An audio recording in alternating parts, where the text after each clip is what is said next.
Assalamualaikum Shalom. buat Bapak Ibu semua, saudara kasih dalam nama Yesus HaMashiach. Mari kita siapkan hati kita akan mulai ibadah kita. Kami bersyukur buat kasih setiamu, anugerahmu, dengan kuat kuasa rohmu yang terus menaungi melingkupi kehidupan kami hari lepas hari, siang dan malam. Khususnya saat ini Bapa, kami lewati sepanjang hari ini dari pagi sampai malam, dan kami masuki hari yang baru ini. Semua karena anugerah-Mu ya Bapa, semua karena pertolongan-Mu, semua karena kasih setiamu. Terima kasih Bapa, kami siapkan hati kami, urapi setiap kami Bapa, dari setiap dosa pelanggaran kami sepanjang hari ini. Layakkan kami untuk menghampiri-Mu di tahta kudus-Mu di malam hari ini. Diberkati langkah ya Adonai Elohim kami, Raja alam semesta, yang menguruskan kami dengan perintah-perintah-Mu dan memberikan kami hari untuk kami lalui siang, pagi, siang, dan malam ya Bapa. Kami ucap syukur malam ini kami boleh hadir menghampiri-Mu di tahta kudus-Mu dalam nama Yesus HaMashiach. Haleluya. Amin.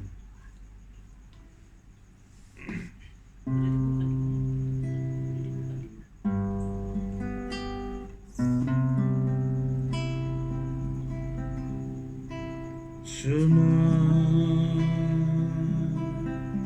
Israel, Yahweh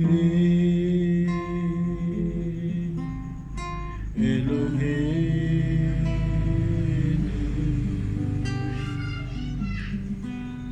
Yahweh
nafsi, hatiku tanuk jalanin, rabbiganu kapisin, ananu mas minik galabu, baru kabar, baru kabar, ruah Elohim, baru kabar, baru kabar, welcome Spirit of Yah, baru kabar, baru kabar, ruah Elohim, baru kabar, baru kabar, welcome Spirit of Yah, welcome Spirit of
perbuatanmu ajaib, tiada seperti Engkau,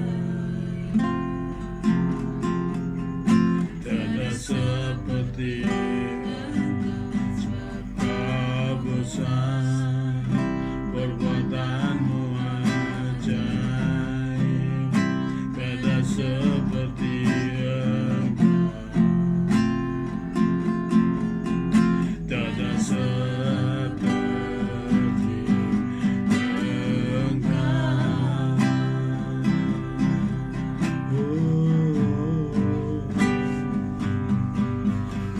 kemuliaan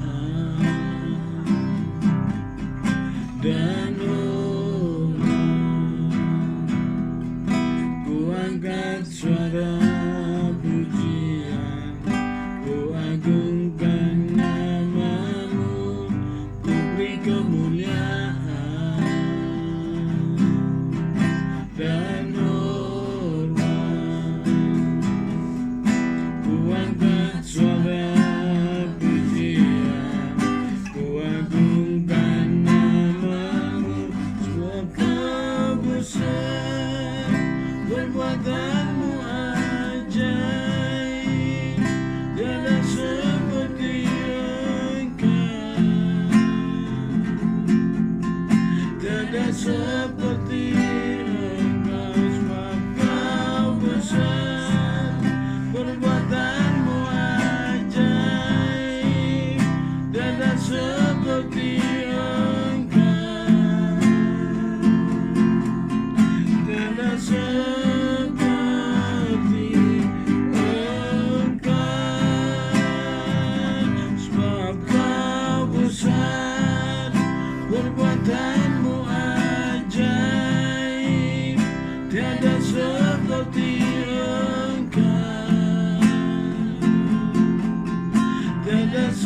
seperti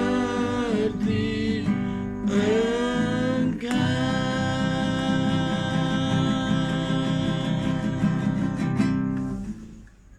Engkau besar, Engkau dahsyat, Engkau mulia, ya Raja kami, Elohim kami,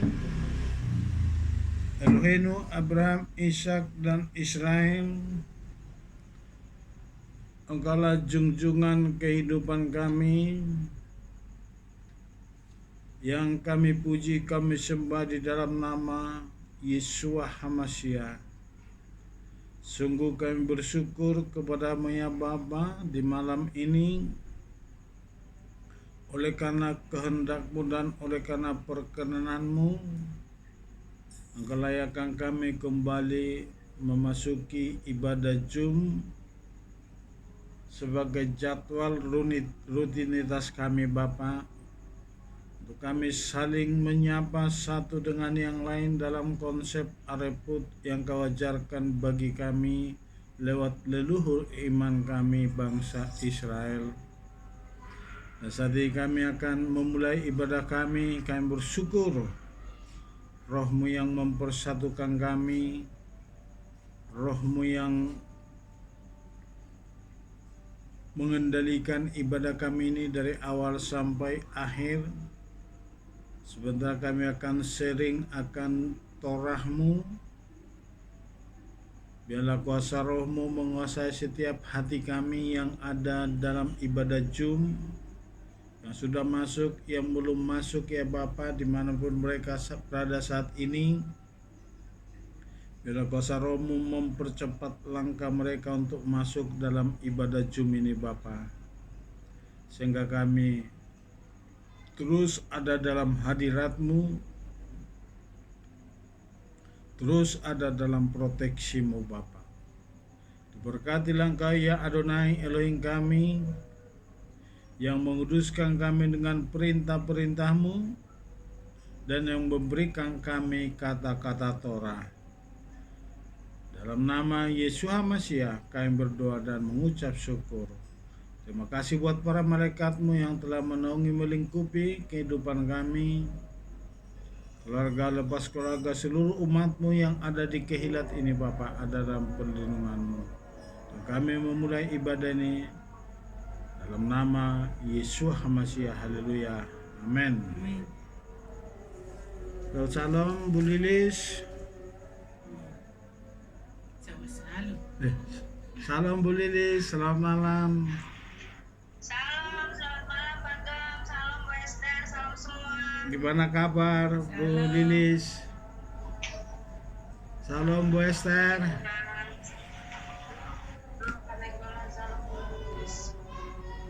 Makin sukacita Bu Esther. Amin. Haleluya. Kita mulai ya. Hari ini saya kasih judul karena banyak saudara kita di luar sana, kita akan sharing firman ini hari ini. Banyak saudara kita yang menjadi anti Israel karena pernyataan atau cara pandang yang berbeda, karena mereka menganggap bahwa Yeshua HaMashiach itu disalibkan atau dibunuh oleh bangsa Israel. Padahal kalau kita lihat nanti bukti-bukti dalam kitab suci atau dalam Torah, baik itu di dalam Brit Hadasa, Perjanjian Baru, Yeshua HaMashiach sebenarnya bukan dibunuh, tapi itu menyerahkan nyawanya kepada Bapa karena misi atau rencana Bapa mengutus Yeshua HaMashiach ke dunia ini adalah untuk masuk sampai di kayu salib untuk memeteraikan penebusan bagi setiap orang yang percaya. Dan pada saat itu Yeshua diutus kepada bangsa Israel, Tapi bangsa Israel menolak, dan itu suatu anugerah bagi kita. Bangsa-bangsa akhirnya terbuka besorah atau kabar baik sampai ke seluruh ujung-ujung bumi di seluruh dunia ini. Dan kita lihat sekarang, beberapa hari yang lalu, berita yang sangat mengejutkan dunia, di mana Suriah itu runtuh, yang sudah berkuasa selama 2 dinasti atau 50 tahun, hampir setengah abad. Ini kita lihat langsung, saudara kita bangsa Israel langsung bergerak, langsung dihancurkan semua gudang-gudang persenjataan yang dimiliki oleh Suriah. Karena kalau sampai persenjataan yang membahayakan jatuh ke tangan pemberontak, ya tentunya mengkhawatirkan bagi bangsa Israel. Tapi bangsa Israel mengambil keputusan untuk membombardir semua gudang-gudang senjata bekas peninggalan dari Presiden Assad yang di Suriah. Sini kita lihat bahwa skenario yang dirancangkan oleh Adonai Elohim kita kepada bangsa Israel sedang digenapi, yaitu yang sudah dicanangkan dan disampaikan oleh Benyamin Netanyahu akan membentuk negara Israel Raya. Jadi ini bagi kita semua umat yang percaya perlu kita melihat situasi ini, perlu kita melihat ada apa semua di balik ini. Tentunya kalau kita lihat peperangan ini dari 7 Oktober tahun lalu sampai saat ini masih terus berlanjut. Jadi ada sesuatu di balik ini, yaitu rancangan pembangunan Bait Suci ketiga, di mana kalau Bait Suci ketiga sudah berdiri, artinya kerajaan 1000 tahun segera dimulai. Akhirnya kita bangsa-bangsa yang sudah dipersatukan dengan Israel, mari kita semakin membangun diri, memurnikan hati, pikiran, agar kita semakin dilayakkan. Karena saat Mesias datang nanti, yang menentukan siapa yang bisa ikut memerintah dalam kerajaan 1000 tahun, itu ada standar khusus yang diberikan oleh Elohim kita, yaitu orang-orang yang sudah dipersatukan masuk ke rumah Yakub. Dan kita sudah mulai melangkah ke sana, tahap demi tahap. Kita yakin dan percaya tuntunan Ruach Elohim dan para malaikatnya pasti menuntun kita sampai ke sana, karena hati kita sudah terpaut untuk bersatu dengan Israel. Jadi sekarang kita lihat bagaimana skenario mulai dari penciptaan sampai akhir zaman ini selalu melibatkan Yesua. Dan setelah Adam dan Hawa jatuh di Taman Eden, gagal dalam rencana Elohim kepada Adam dan Hawa, karena ini kita lihat, jadi sejak penciptaan Elohim kita itu sudah memberikan bagi manusia itu ada Yetzer Hatov dan Yetzer Hara. Jadi keinginan baik dan keinginan jahat selalu ada pada setiap umat manusia yang lahir ke bumi. Itu makanya kita belajar Sabat yang lalu, makanya kalau bangsa Israel menggolongkan anak yang baru lahir itu mempunyai nesama yang sungguh-sungguh bagus, karena pada saat itulah dia pertama sekali bisa berbicara dengan cara tangisan dan dia masih murni. Kita yakin sama kita semakin dibaharui, semakin dilayakkan masuk ke olam haba. Kita masuk bagian yang pertama. Nubuat kedatangan Yesua dimulai dari Adam jatuh dalam dosa. Jadi waktu Adam jatuh dalam dosa, di situ sudah dipersiapkan, sudah dinyatakan atau sudah dinubuatkan atau sudah diprofetikan bahwa Mesias itu akan datang. Dia akan segera datang dan dia sudah dipersiapkan, tapi waktunya kapan dia datang belum ditentukan. Ini saya ambil dari dulu pengajaran di Hayesod atau pengajaran dasar Ibrani, itu disebut, dikasih judul dulu ini waktu saya mulai belajar dasar-dasar pengajaran Ibrani, itu disebut, dikasih judul tentang ini, pewahyuan berkelanjutan. Itu makanya banyak anak-anak Tuhan belum mengerti bahwa di Taman Eden waktu Adam jatuh dalam dosa sudah dinubuatkan, yaitu tentang Yesua Hamasia akan datang ke dunia. Bahkan Paskah pertama itu untuk penebusan itu pertama sekali dilakukan di Taman Eden, yaitu Yesus Elohim sendiri yang turun dari Samaim menyembelih domba dan kulitnya diberikan kepada Adam. Tapi akibat dari dosa daripada Hawa, karena tidak menaklukkan yetzer haranya, keinginan jahatnya, hanya apa? Dia mengambil buah pengetahuan yang dilarang di tengah-tengah Taman Eden.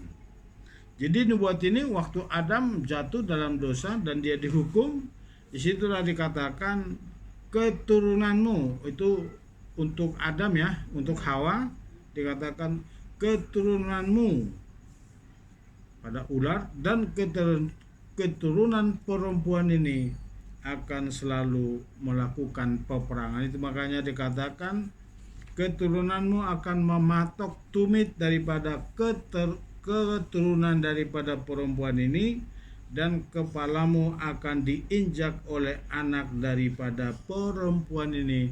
Itulah makanya waktu Yesua datang di Yerusalem, seolah-olah dia kalah sama Satan, tapi sebenarnya Satan itu sudah diinjak kepalanya, tidak berguna lagi. Dia hanya sekedar mengibas-ngibaskan ekornya.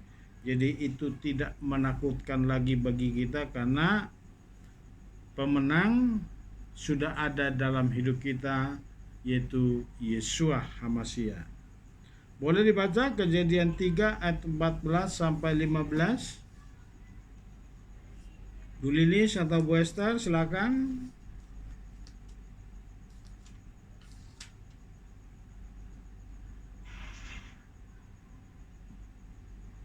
Kejadian 3 ayat 14 sampai 15. Lalu Yahweh Elohim berfirman kepada ular itu, karena engkau berbuat demikian, maka terkutuklah engkau lebih daripada segala binatang ternak dan lebih daripada setiap binatang buas di padang.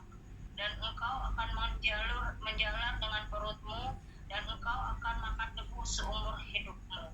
Dan aku akan mengadakan permusuhan antara engkau dengan wanita ini, dan antara keturunanmu dengan keturunannya.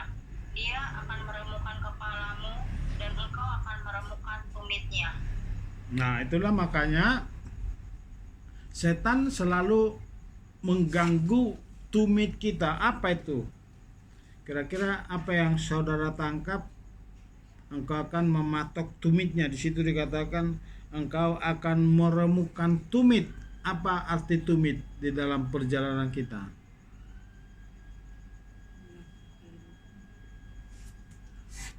Kalau tumit kita remuk, kira-kira apa yang terjadi? Nggak bisa berdiri. nggak bisa berdiri dan nggak bisa berjalan. Itu makanya selalu diremukan langkah hidup kita, itu yang selalu diganggu Satan.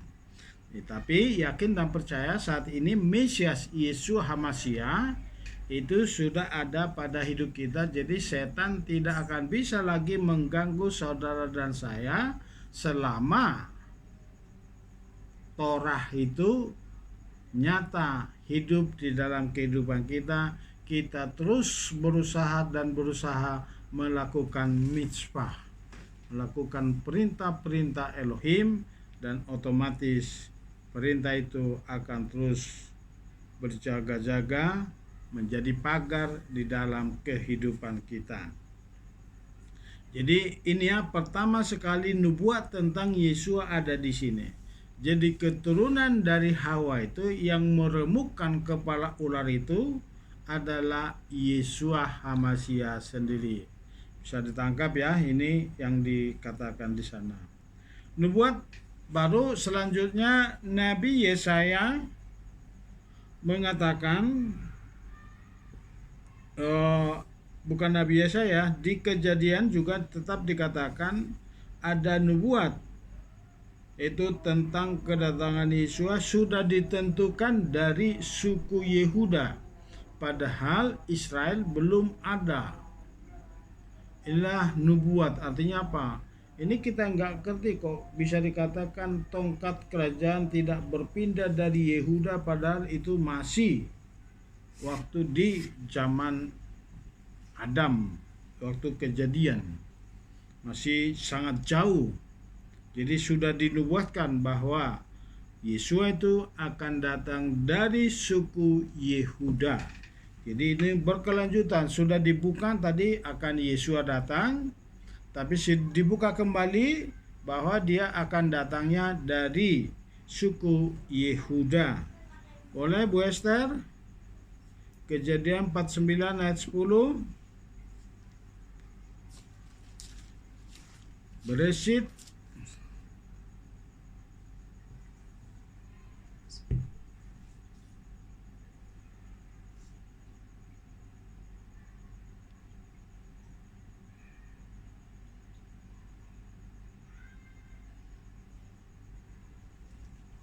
ayo yang di rumah. Kejadian 49 ayat 10. Tongkat kekuasaan tidak akan beranjak dari Yehuda, dan yang menentukan hukum dari antara kedua kakinya, sampai ketika Silo datang, maka ketaatan bangsa-bangsa adalah kepadanya. Jadi Silo itu sudah pernah kita bahas ya. Silo itu berbicara tentang Yesua. Yang Silo itu akan berbicara tentang Yesua. Jadi di sini sudah ditentukan bahwa tadi baru dinubuat di Taman Eden, baru disebut Yesua akan datang, baru disebut keturunan daripada Hawa. Tapi di kitab Kejadian sudah ditentukan dia akan datang dari suku Yehuda. Baru Yesaya lagi berbicara tentang seorang wanita yang sedang perawan, yang masih perawan, akan melahirkan Mesias itu. Jadi dibuka terus. Berapa tahun kemudian, berapa abad kemudian baru dibukakan. Jadi dari Kejadian, dari jatuhnya Adam dan Hawa, lahirnya Musa, itu sudah dinubuatkan bahwa Musa sudah menulis di Gunung Sinai bahwa Yesus itu akan datang dari suku Yehuda. Dan para rabi setelah bangsa Israel di Yerusalem, Nabi Yesaya berkata bahwa dia akan datangnya dari seorang perawan, dan kita tahu dan diberikan namanya Immanuel. Yesaya 7 ayat 14. Itu nubuat berkelanjutan. Wester, ayo Bu Lilis lagi, karena kita sedikit yang masuk ini mungkin pada sibuk.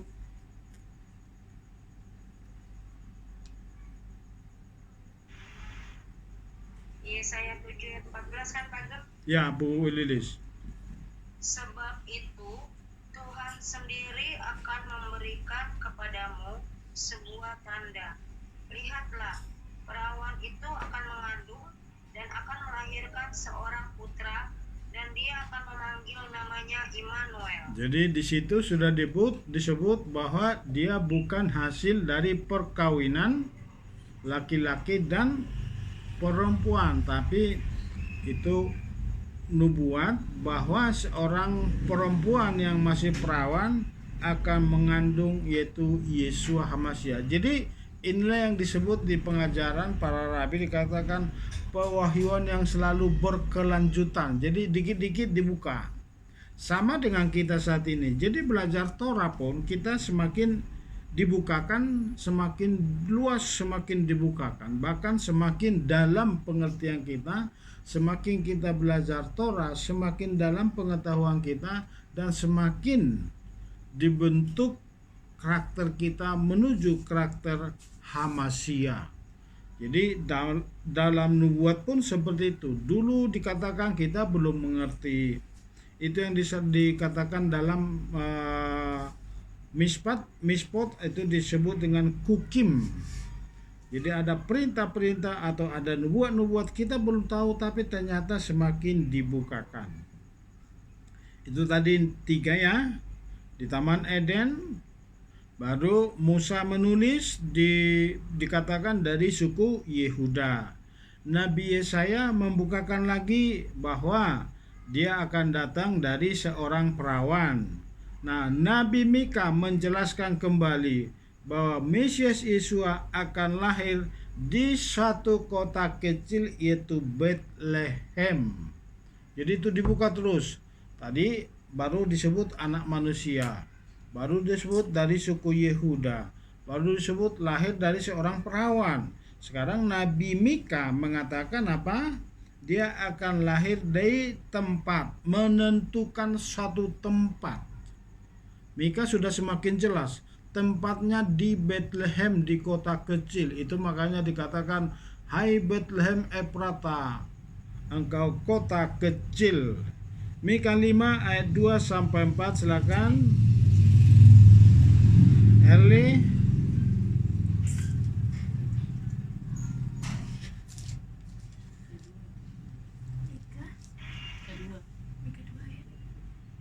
Namun engkau, hai Bethlehem Efrata, yang kecil untuk berada di antara pasukan 1000 dari Yehuda, daripadamu akan terbit bagiku seorang yang akan menjadi pemerintah di Israel, dan yang tampilnya dari semula sejak zaman dahulu kala. Oleh karena itu, dia akan menyerahkan mereka sampai saat ia yang melahirkan itu telah melahirkan. Dan orang yang tersisa dari antara saudara-saudaranya akan kembali kepada Bani Israel. Dan dia akan berdiri dan menggembalakan dalam kekuatan Yahweh, di dalam kemuliaan nama Yahweh Elohimnya. Dan mereka akan tinggal tetap, karena sekarang ia menjadi besar sampai ke ujung-ujung bumi. Amin. Jadi itu ya. Ini nubuat pertama tadi, dia akan lahir dari keturunan Hawa. Dia lahir datangnya dia dari suku Yehuda. Makanya disebut tongkat kerajaan, itu berbicara tentang Yesua.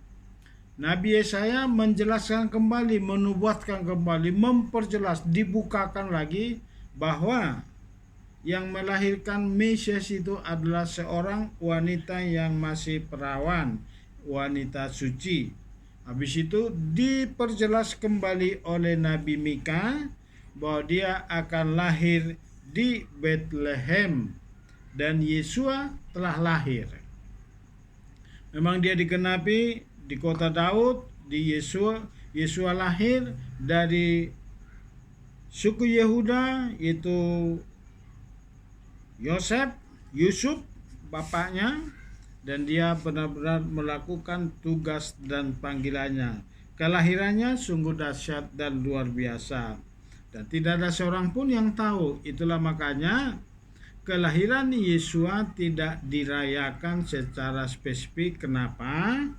Karena bangsa Israel tidak pernah merayakan ulang tahun. Mungkin gara-gara ini, makanya saya bilang bahwa pernah saya katakan bahwa orang-orang Israel sampai saat ini yang saya tahu, tapi mungkin ada berita yang lain, boleh diluruskan ya. Bangsa Israel tidak pernah merayakan ulang tahun. Ini perlu kita gali. Kenapa mereka? Apakah karena waktu Raja Herodes merayakan ulang tahun meminta kepala Yohanes menjadi hadiah? Apakah dari situ atau sebelumnya itu juga sudah tidak merayakan? Saya belum dapat pengajarannya. Jadi dasar dari sini, tapi sekalipun bangsa Israel tidak merayakan Natal, tapi sukacita itu, terang itu selalu ada pada bangsa Israel. Nanti tanggal 25 kita akan menyalakan lilin Hanukkah atau lilin Hanukkah. Itulah sebagai simbol terang bagi kita bahwa kita menyalakan lilin Hanukkah, artinya kita sudah siap mendatangkan Mesias ke dunia ini. Lukas 2 ayat 10 sampai 12, Yesus telah lahir.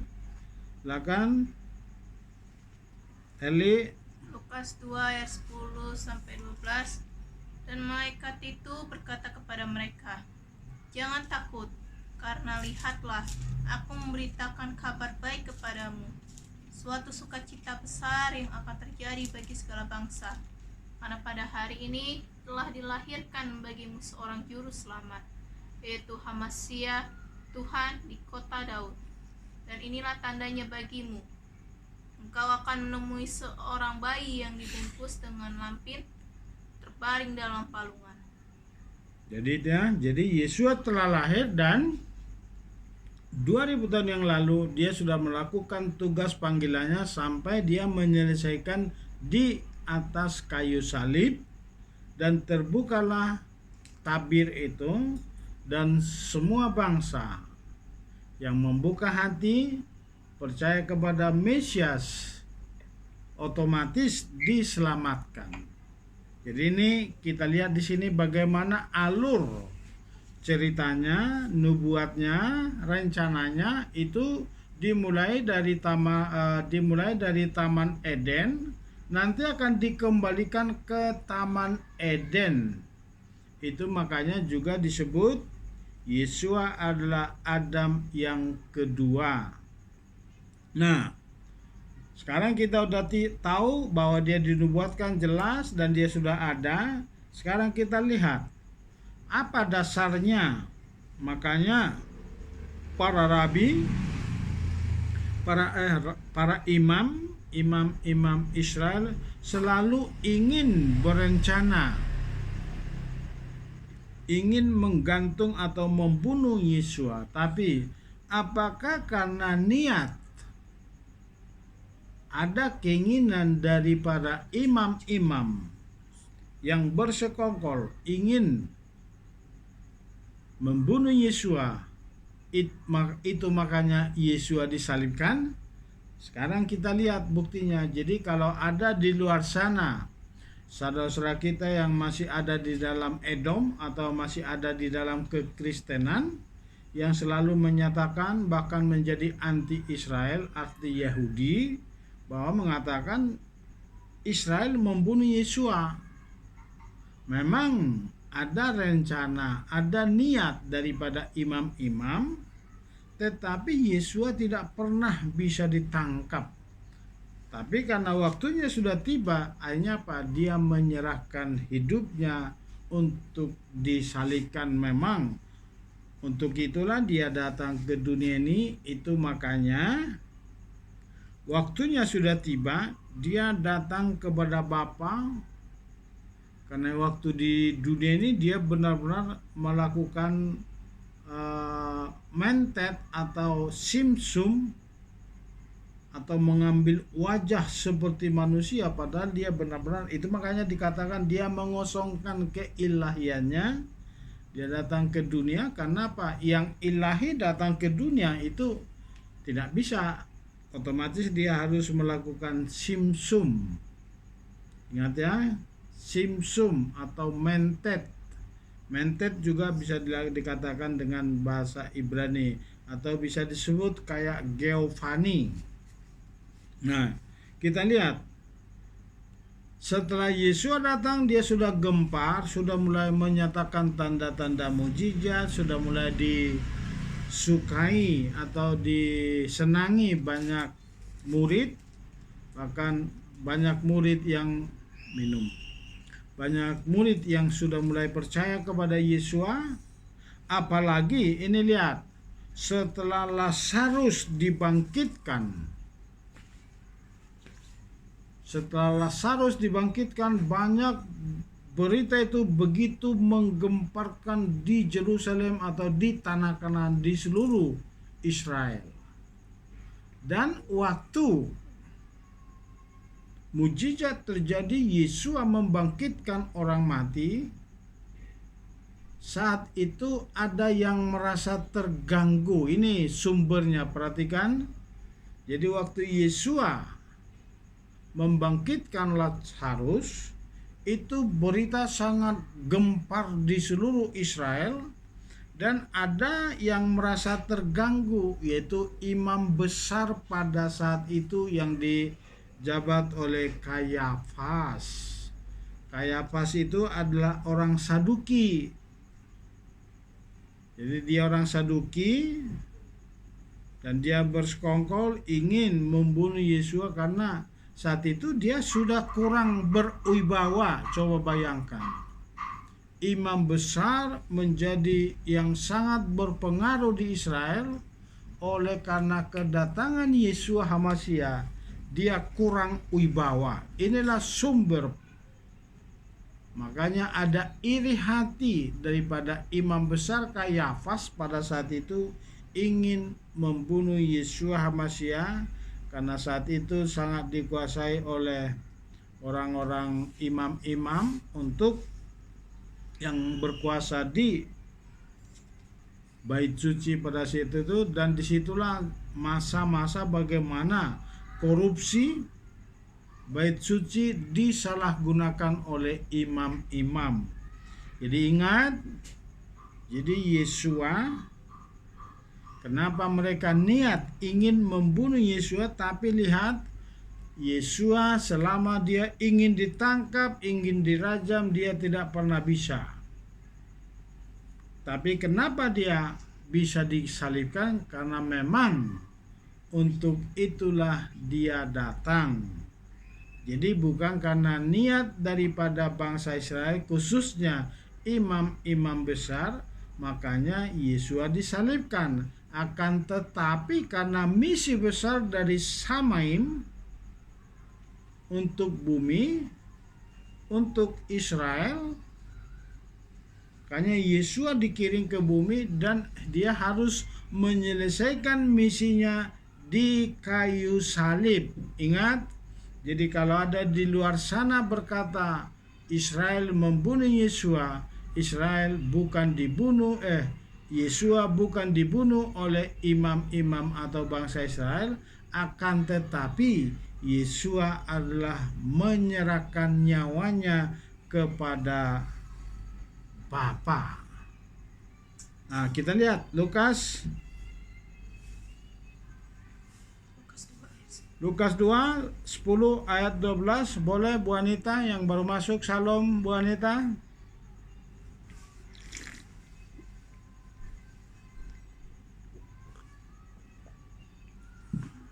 Lukas 2 halaman berapa? Lazarus ayat 10 sampai 12 yang ada di PDF aja Bu. Ya, Lukas 2 ayat 10 sampai 12. Dan malaikat itu berkata kepada mereka, jangan takut, karena lihatlah aku memberitakan kabar baik kepadamu, suatu sukacita besar yang akan terjadi bagi segala bangsa. Karena pada hari ini telah dilahirkan bagimu seorang juru selamat, yaitu HaMashiach, Tuhan di kota Daud. Dan inilah tandanya bagimu, engkau akan menemui seorang bayi yang dibungkus dengan lampin terbaring dalam palungan. Itu tadi, maaf Bu, itu 2 kali. Yohanes 11 saja ayat 43 sampai Kan itu tadi sudah dibaca. 47 sampai 53. Dan setelah mengatakan hal-hal itu, dia berseru dengan suara nyaring, Lazarus, keluarlah. Dan orang yang telah meninggal itu keluar sambil terikat kedua kaki dan tangannya dengan kain kafan dan mukanya masih terbungkus dengan sapu tangan. Yesus berkata kepada mereka, lepaskanlah dia dan biarkanlah pergi. Oleh karena itu, banyak dari antara orang-orang Yahudi yang telah datang kepada Maria dan menyaksikan apa yang telah Yesus perbuat. Mereka percaya kepadanya. Maka imam-imam kepala dan orang-orang Farisi berkumpul bersama Sanhedrin, dan mereka berkata, kita berbuat apa karena orang ini membuat banyak tanda? Jika kita membiarkan dia demikian, semua orang akan percaya kepadanya, dan orang-orang Romawi akan datang, dan mereka akan mengambil dari kita baik tempat maupun bangsa ini. Dan seseorang dari antara mereka, yakni Kayafas, yang menjadi imam besar tahun itu, ia berkata kepada mereka, kamu tidak mengetahui apapun, bahkan tidak memikirkan dalam-dalam bahwa adalah berguna bagi kita jika satu manusia harus mati ganti rakyat, dan bukan seluruh bangsa harus binasa. Namun dia mengatakan itu bukan dari dirinya sendiri, tetapi karena menjadi imam besar tahun ini, ia bernubuat bahwa Yesus akan segera mati ganti bangsa itu, dan bukan hanya ganti bangsa itu, tetapi jauh juga agar dia dapat mengumpulkan menjadi satu anak-anak Elohim yang telah tercerai-berai. Maka sejak hari itu mereka bersepakat agar mereka dapat membunuh dia. Nah itu, jadi kelihatan di sini bahwa Kayafas sedang bernubuat, tapi di balik itu ada intrik di situ. Kenapa? Dia merasa terancam. Imam-imam merasa terancam. Kenapa? Harga dirinya tidak ada lagi karena mujizat yang dilakukan oleh Yesus HaMasyiah membangkitkan Lazarus itu menggemparkan di Israel. Jadi otomatis menjadi tokoh yang sangat disukai oleh bangsa Israel, otomatis sudah memulai semakin banyak menuju menggabungkan diri dengan Israel. Sekalipun mereka memiliki niat, maka sejak hari itu mereka bersepakat agar mereka dapat membunuh dia. Ini dia cari terus celah, tapi Yesua tidak pernah ditemukan. Kalau dia bukan menyerahkan hidupnya, para imam tidak akan mampu membunuh Yesua HaMasyiah. Sudah dapat ya ditangkap ini apa? Ini adalah karena imam-imam sudah merasa terganggu, kalah pamor dengan mujizat yang dilakukan oleh Yesus HaMasyiah, dan itu menggemparkan di seluruh Israel. Kita lanjutkan. Yesua menghindari rencana orang Yahudi untuk membunuhnya karena waktunya belum tiba. Perhatikan di sini. Jadi waktu imam-imam sudah sepakat bahwa mereka sepakat untuk mencari waktu untuk membunuh Yesus HaMasyiah, tapi Yesus HaMasyiah selalu menghindar dan tidak bisa karena waktunya belum tiba. Jadi ingat selalu, di luar sana banyak saudara kita yang masih di kekristenan, belum masuk menggabungkan diri dengan Israel, belum masuk ke Mesianik ini. Ada orang-orang seperti ini, Israel itu jahat membunuh Yesua. Padahal bukan gara-gara orang Israel Yesua disalibkan, tetapi karena memang untuk itulah Yesua datang ke tanah perjanjian. Jadi kalau belum waktunya, dimanapun dia berada, begitu ingin ditangkap, ingin dirajam, tiba-tiba dia sudah menghilang. Jadi ingat ya, Yesua bukan dibunuh oleh bangsa Israel, tapi dia menyerahkan hidupnya. Yohanes 11 ayat 53 sampai 57, silakan. Bu Ropita yang di Keilat. Yohanes 11, 53 sampai 57. Maka sejak hari itu mereka bersepakat agar mereka dapat membunuh dia. Sebab itu Yesua tidak lagi secara terbuka berjalan di antara orang-orang Yahudi, tetapi dia pergi dari sana ke negeri di dekat padang gurun di sebuah kota disebut Efraim. Dan dia terus di sana bersama para muridnya. Dan pasca orang-orang Yahudi sudah dekat, dan banyak orang dari negeri itu naik ke Yerusalem sebelum Paskah, supaya mereka dapat menahirkan diri mereka. Lalu mereka mencari Yesua dan berkata seorang terhadap yang lain sambil berdiri di bait suci, "Bagaimana menurut pendapatmu? Karena dia sama sekali tidak datang ke perayaan."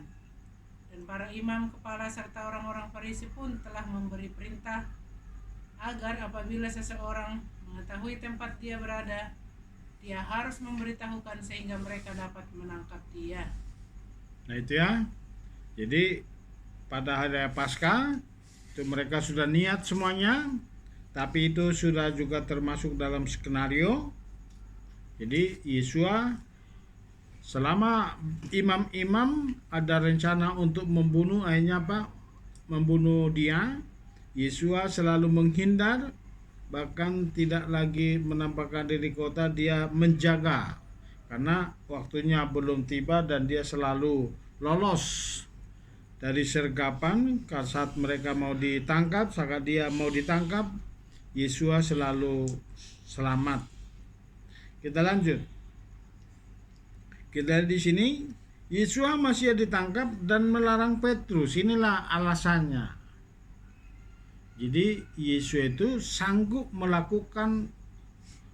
menggagalkan rencana manusia untuk menyalibkan dia. Tetapi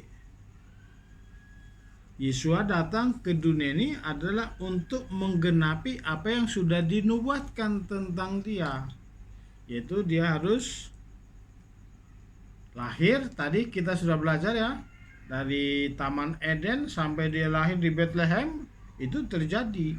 Sampai dia di kayu salib pun itu pasti terjadi, karena sudah ada profetiknya itu tentang Paskah. Jadi Yesus Masias ditangkap, Yesus sendiri melarang Petrus. Itu makanya waktu Petrus mencabut pedangnya, dia menebas telinga dari serdadu-serdadu Roma yang datang menangkap dia. Situ dikatakan, "Petrus, sarungkan pedangmu itu. Tidakkah engkau tahu bahwa aku sanggup memanggil para malaikat?" Perhatikan sini. Yesus sanggup memanggil malaikat untuk menghancurkan semua niat-niat jahat yang ingin membunuh dia.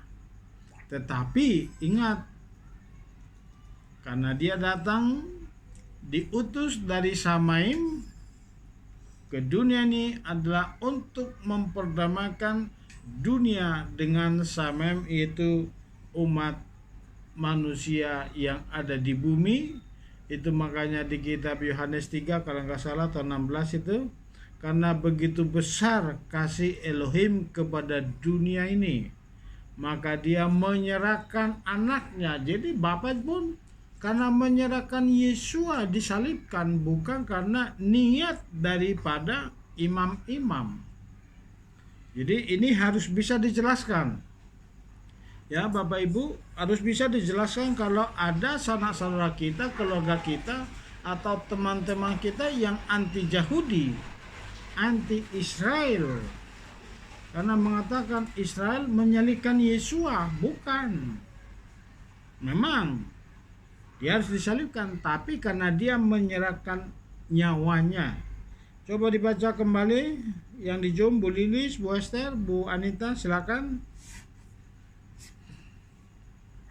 Matius 26 ayat 52 sampai 56. Kemudian berkatalah Yesus kepadanya, "Kembalikanlah pedangmu ke sarungnya, sebab semua orang yang menggunakan pedang, mereka akan binasa oleh pedang. Atau kamu mengira bahwa aku tidak berkuasa sekarang juga untuk meminta Bapakku, dan dia akan menghadirkan bagiku lebih dari 12 pasukan malaikat. Bagaimanakah kemudian kitab suci dapat digenapi? Karena seharusnya lah terjadi demikian. Pada waktu itu Yesua berkata kepada kerumunan orang itu, seperti terhadap penyamutkah kamu keluar dengan pedang dan kayu untuk menangkap aku? Setiap hari aku duduk bersamamu sambil mengajar di bait suci, dan kamu tidak menangkap aku. Namun semua ini terjadi supaya kitab para nabi dapat digenapi. Pada saat itu semua murid melarikan diri meninggalkan dia. Ya itu ya, tadi udah jelas. Jadi ingat, supaya di luar sana kita harus bisa menjawab ini. Orang Israel jahat, menyalibkan Tuhan. Kenapa dia menyalibkan Tuhanku? Kenapa? Saya pernah menemukan orang seperti itu. Dia anti banget sama Israel. Padahal kita harus mengasihi Israel, dan kita harus menjadi satu di dalam Israel. Kita harus sempurna, ditempelkan. Bukan dicangkokkan ya, tapi ditempelkan. Kita dipotong dari yang liar, ditempelkan kepada yang asli, harus sempurna. Saat kita dipersatukan, itulah alasan makanya dikatakan oleh Yesua kepada Petrus. Kemudian berkatalah Yesua kepada Petrus, lihat sini, kembalikanlah pedangmu ke sarungnya, sebab semua orang yang menggunakan pedang, mereka akan binasa oleh pedang. Atau kamu mengira bahwa aku tidak berkuasa sekarang juga untuk meminta? Ini lihat, meminta Bapakku dan dia akan menghadirkan bagiku lebih dari 12 pasukan malaikat. Jadi Yesua kalau ingin dia menolak kematian, dia bisa minta kepada Bapa. Pasukan malaikat datang, itu serdadu-serdadu Roma itu langsung terpelanting itu. Bahkan kalau kita baca terus, akulah dia, waktu dia bilang akulah dia, itu langsung terlempar itu semua serdadu-serdadu. Ada kuasa di dalam dirinya. Tapi di bawah jelas tadi dikatakan, namun semua ini terjadi supaya kitab-kitab para nabi dapat digenapi. Pada saat itu semua murid melarikan diri. Nah, jadi ini untuk menggenapi semua nubuat yang sudah dinubuatkan tentang Yesua. Tadi sudah sangat jelas kita lihat bagaimana nubuat tentang kedatangan Yesua HaMasyiah. Pertama di Taman Eden dikatakan keturunan dari Hawa akan mengadakan permusuhan kepada keturunan daripada Satan, yaitu si ular tua itu. Dan itu digenapi. Musa menulis akan datang dari keturunan Yehuda, semua digenapi. Yesaya mengatakan dia akan lahir dari seorang perawan. Mika mengatakan tadi sangat jelas, dia lahir di Bethlehem. Jadi sangat jelas alurannya itu jadi dibuka dari awal sedikit terus makin lebar makin lebar. Inilah artinya nubuat, pewahyuan. Sama dengan kita belajar Torah. Begitu kita membuka hati sedikit, nggak perlu banyak-banyak, nggak perlu dada ini dibelah, nggak perlu, buka aja dikit, buka dikit, tapi apa? Dijejerin banyak banget. Sebagaimana hatimu haus lapar terus, itu akan dibukakan hal-hal yang baru, hal-hal yang baru. Itu makanya membuat hati kita semakin dimurnikan. Jadi itu tujuan akhir daripada Yesua. Jadi ini jawaban. Memang tadi ada niat daripada para imam, karena mereka merasa terancam, karena Kayafas saat itu ya mereka sangat mengharapkan bait suci itu tetap ada dalam kendali mereka, karena saat itu imam besar itu menjabat sampai meninggal, bukan periode. Ingatin ya, imam besar itu menjabat sampai dia meninggal baru nanti diganti lagi. Jadi saat itu karena sangat kuat korupsinya, itu makanya kaum Eseni mereka tidak mau bergabung di bait suci. itulah Paskah terakhir yang dilakukan oleh Yeshua HaMashiach dengan Paskah dengan cara kaum Eseni. Nah, kita lihat Yeshua diadili oleh Pontius Pilatus. Matius 27 ayat 1 sampai 4. Silakan Bu Lilis. Wester. Ya. Tadi udah mau dibuka malah ketutup lagi. Aku dulu udah Matius 27 ayat 1 sampai 4. Dan ketika menjelang pagi, semua imam kepala dan tua-tua bangsa itu mengambil kesepakatan bersama melawan Yesua agar dapat menghukum mati dia. Dan setelah mengikat dia, mereka mengiring dan menyerahkannya kepada gubernur Pontius Pilatus. Kemudian Yudas yang mengkhianati dia setelah melihat bahwa dia dijatuhkan hukuman, dengan menyesal ia mengembalikan 30 keping perak itu kepada para imam, kepala dan para tua-tua seraya berkata, "Aku telah berdosa karena mengkhianati darah yang tidak bersalah." Namun mereka berkata, "Apa urusan kami akan engkau lihat?" Nah, itu ya. Jadi pertama sekali yang menyesali perbuatannya adalah Yudas Iskariot yang memberikan informasi kepada imam-imam besar, dan imam besar memberikan masukan kepada tentara Roma supaya menjemput Yeshua HaMashiach baru diserahkan kepada Pontius Pilatus, itu orang Roma. Nah, kita lihat hasilnya apa? Kinam. Itu artinya apa? Kebencian tanpa alasan. Itulah yang dilakukan oleh orang Israel. Itu makanya mereka tetap juga dapat hukuman. Tapi ingat, bukan karena keinginan mereka Yesua harus dibunuh, hanya apa? Yesua disalibkan, tidak. Tetapi karena untuk itulah Yeshua HaMashiach datang untuk menggenapi nubuat para nabi dan untuk memperdamaikan dunia atau umat manusia dengan Samaim, yaitu dengan Bapa di surga, Adonai Elohim. Jadi untuk memperdamaikan, jadi ada misi rahasia anugerah yang luar biasa untuk membuka tabir kepada seluruh bangsa-bangsa, sehingga setiap orang yang percaya kepada Mesias Yeshua HaMashiach itu diselamatkan. Jadi ingat, ini saya tekankan terus ini supaya kalau ada nanti ketemu keluarga kita, sanak saudara kita di luar sana yang mengatakan orang Israel jahat, mereka membunuh Yeshua, menyalibkan Yeshua. Yeshua disalibkan bukan karena bangsa Israel jahat, tetapi memang untuk itulah dia datang.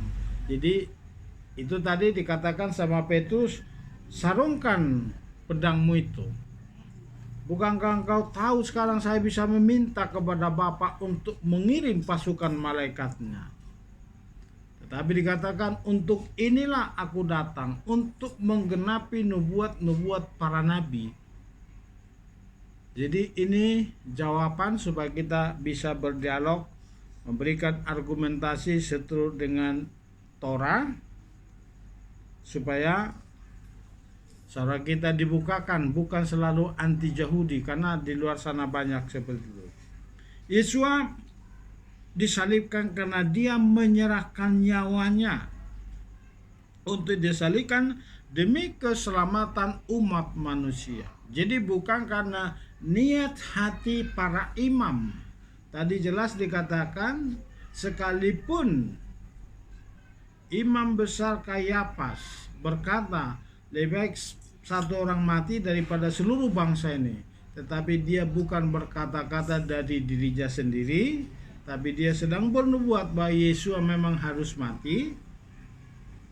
Dan saat itu memang dia sedang terancam. Posisi para imam saat itu sudah mulai terancam karena gencarnya berita luar biasa di Israel itu waktu Yeshua HaMashiach membangkitkan Lazarus. Jadi sangat gencar, imam-imam merasa terancam di bait suci karena pada saat itu kelompok imam-imam di bait suci menjadikan bait suci menjadi sumber penghasilan mereka. Itu makanya tadi saya katakan Eseni keluar dari bait suci dan mereka tidak mau beribadah di bait suci karena kuatnya korupsi saat itu makanya Yeshua mengobrak-abrik penukar-penukar uang, pedagang-pedagang di bait suci. Kita lihat Yohanes 10 ayat 17 sampai 21, Yeshua menyerahkan nyawanya. Silakan. Salam Bu Lucy. Ayo, tadi Bu Lilis.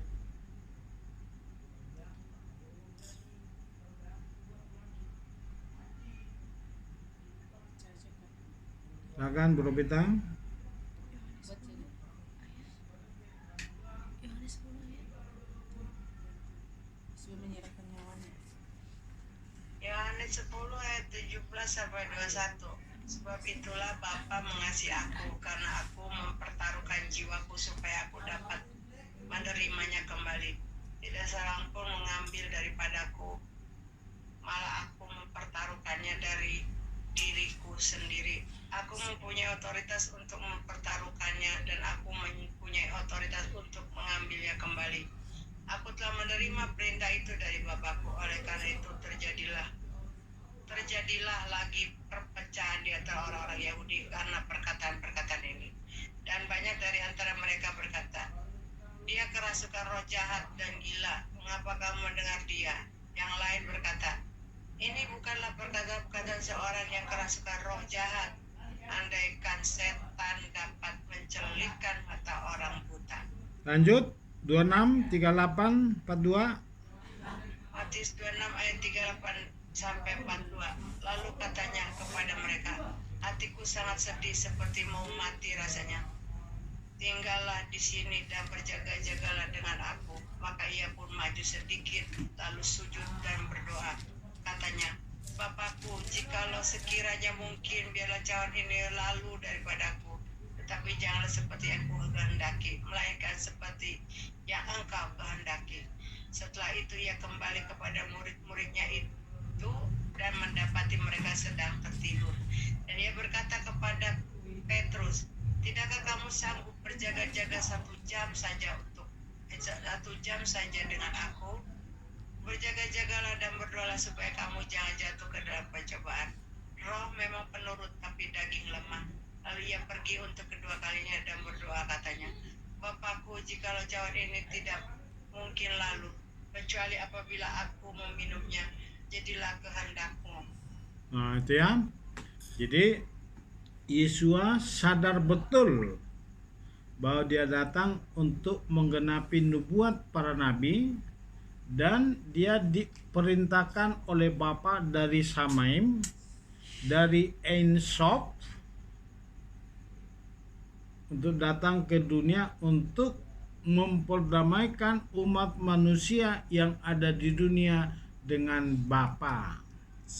Itu makanya tidak seorang pun sampai kepada Bapa tanpa melalui aku.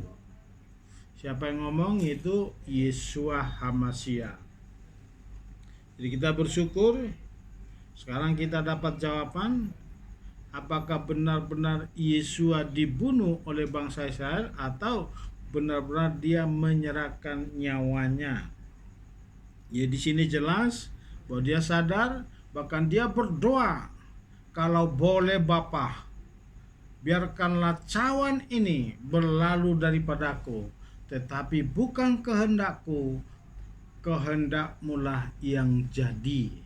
Ini pun menjadi teladan bagi kita dalam segala hal bila kita memohon kehendak Bapa yang terjadi dalam setiap langkah-langkah kehidupan kita.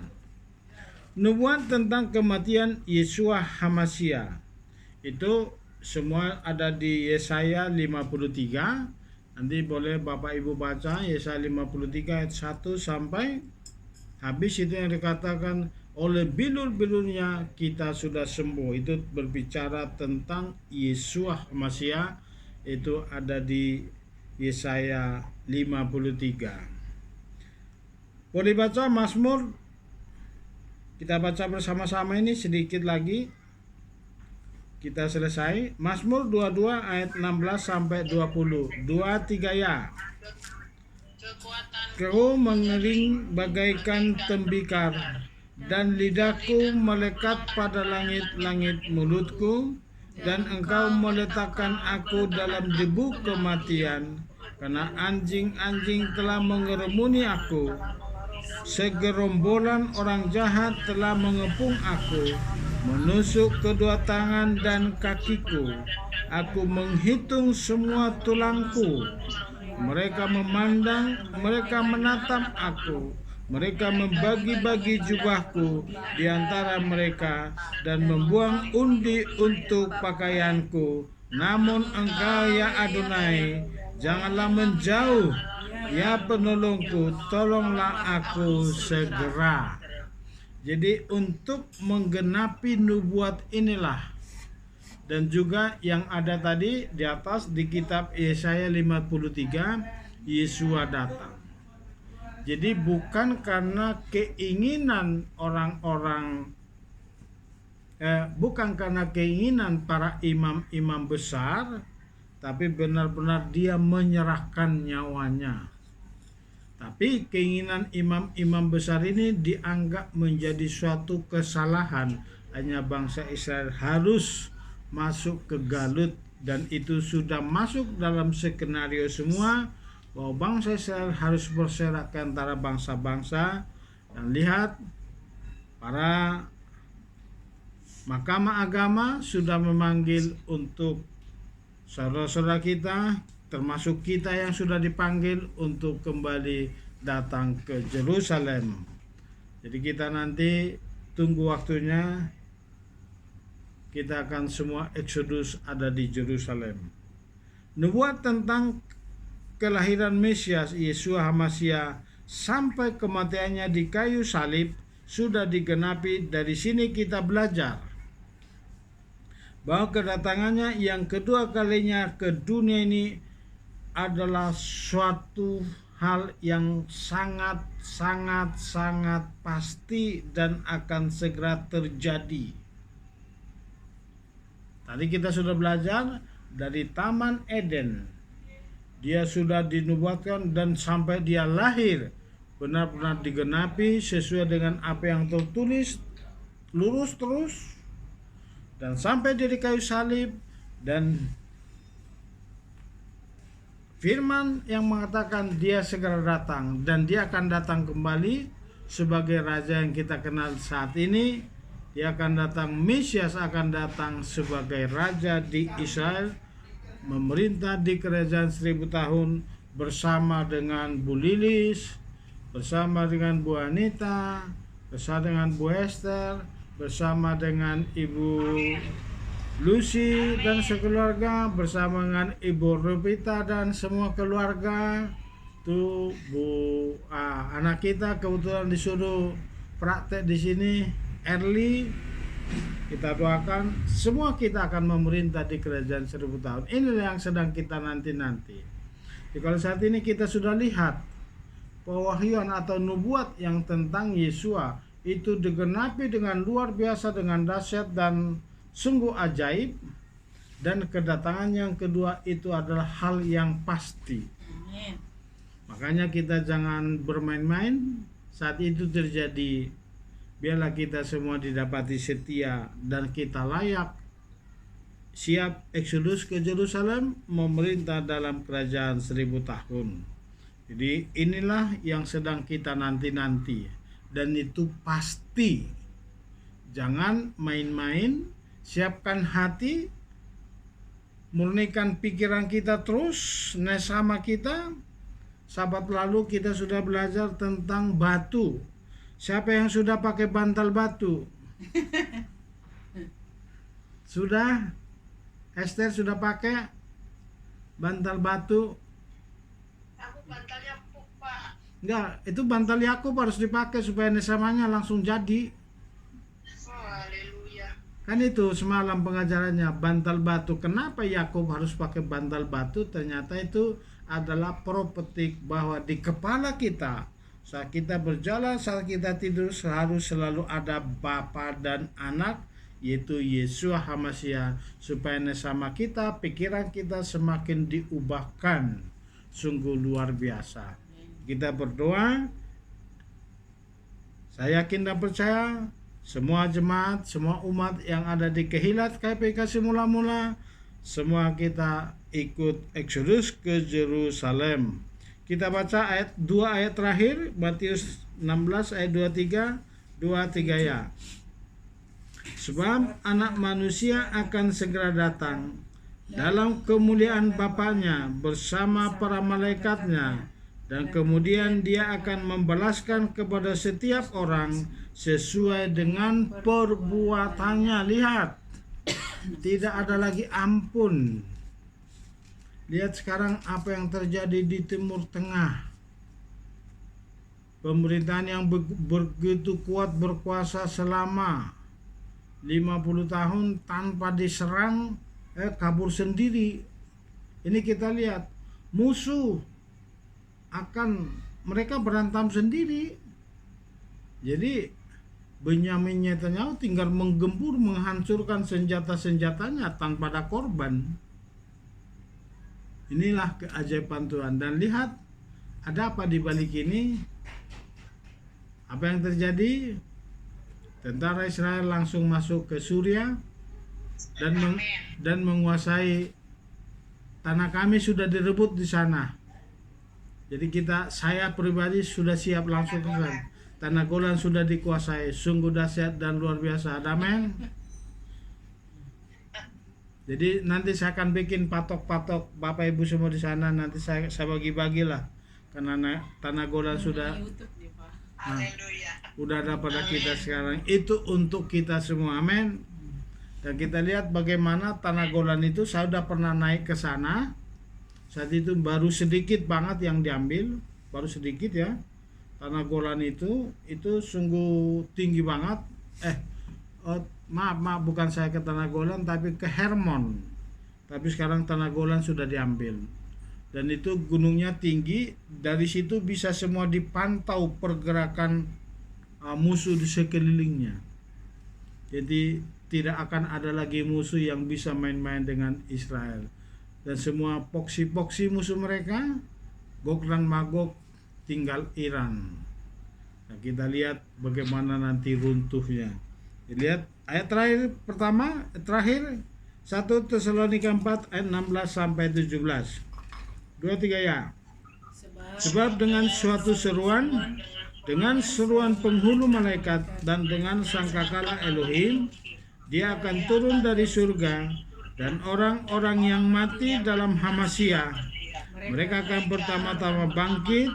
Kemudian kita yang hidup, yang masih tinggal, akan diangkat bersama-sama, katakan amin, dengan mereka dalam awan-awan ke dalam pertemuan Tuhan di angkasa. Dan demikianlah kita akan senantiasa berada bersama Tuhan. Amin. Sekarang kita mulai berjalan di dalam Torah aja sudah dahsyat dan luar biasa. Lagi saudara dan saya bersama dengan Elohim di Olam Haba, memerintah dalam kerajaan 1000 tahun dan langsung memasuki hidup yang kekal. Itu sungguh anugerah yang luar biasa. Makanya kita mari semakin fokus minta terus murnikan hati kita setulus-tulusnya dan ikhlas. Makanya dikatakan kudus dan tulus selalu, supaya kita selalu dipersiapkan memasuki Olam Haba. Jadi itulah nubuat tentang Yesua mulai dari Taman Eden. Dia sudah dipersiapkan, sudah dimuatkan pelan-pelan dan semakin nyata dan terjadi 2000 tahun yang lalu.